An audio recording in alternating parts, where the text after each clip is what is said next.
বন্ধুসকল, এই ভিডিঅ'ৰ জৰিয়তে মই আপোনালোকক অসম সাহিত্য সভাৰ কিছু দৃষ্টাংশ দেখাম বুলি মই আজি এই ভিডিঅ'টি লৈ আহিছোঁ। গতিকে আপোনালোকে ভিডিঅ'টি চাওঁতে যেন স্কিপ নকৰে, আৰু যদি আপোনালোকৰ ভিডিঅ'টি ভাল লাগে তেনেহ'লে ভিডিঅ'টি আপোনালোকে লাইক কৰক, আৰু লগতে যদি আপোনালোকৰ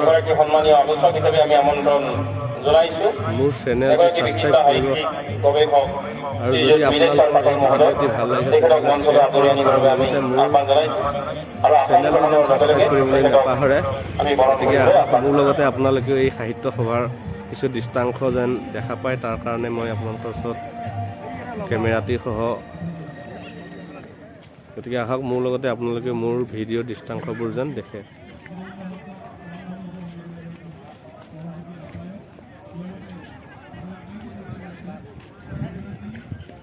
আজিৰ এই শিক্ষাবিদ ভূপনাথ দেউৰী সোঁৱৰণী বুৰঞ্জী সন্মিলনৰ মুখ্য আকৰ্ষণ যিগৰাকী ব্যক্তিয়ে আমাৰ জাতীয় জীৱন ধন্য কৰিছে, যিগৰাকী ব্যক্তিয়ে আহে আহে বুৰঞ্জীৰ কথা প্ৰবাহিত হৈ আছে, সেইগৰাকী আমাৰ আটাইৰে সন্মানীয় শ্ৰীযুত মনেশ্বৰ দেউৰী মহোদয়, এগৰাকী বিশিষ্ট বুৰঞ্জীবিদ সাহিত্যিক।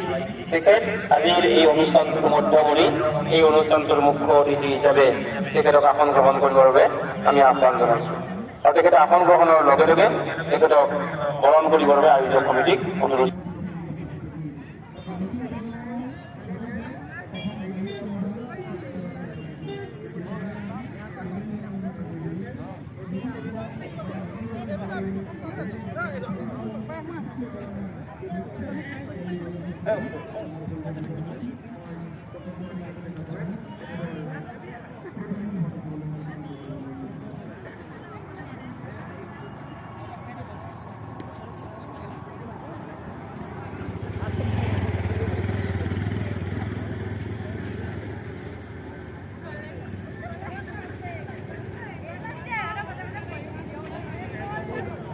আমাৰ পৰম সৌভাগ্য যে আমাৰ মাজত আহি উপস্থিত হৈছেহি এগৰাকী বিশিষ্ট সাহিত্যিক, আমাৰ আটাইৰে সুপৰিচিত, নিজৰ লেখনিৰ মাজেৰে নিজৰ স্বকীয় স্বাভিমান প্ৰতিষ্ঠা কৰি আহিছে।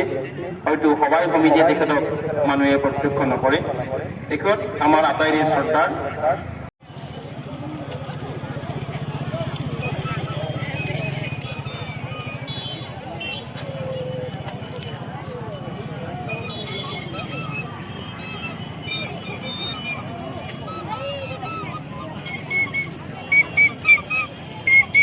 তেখেতে অসুস্থতা বশতঃ আমাৰ মাজত এই উপস্থিত হৈছেহি। আমি তেখেতক যদি তেখেতে বিচাৰে আমি আসন দিব বিচাৰিছোঁ, তেখেতে বহি বহিয়ে আসন প্ৰদান কৰিব পাৰিম। আপোনাক মন্ত্ৰী ডাঙৰীয়াই পৰম শ্ৰদ্ধেয় সভাপতি মহোদয়,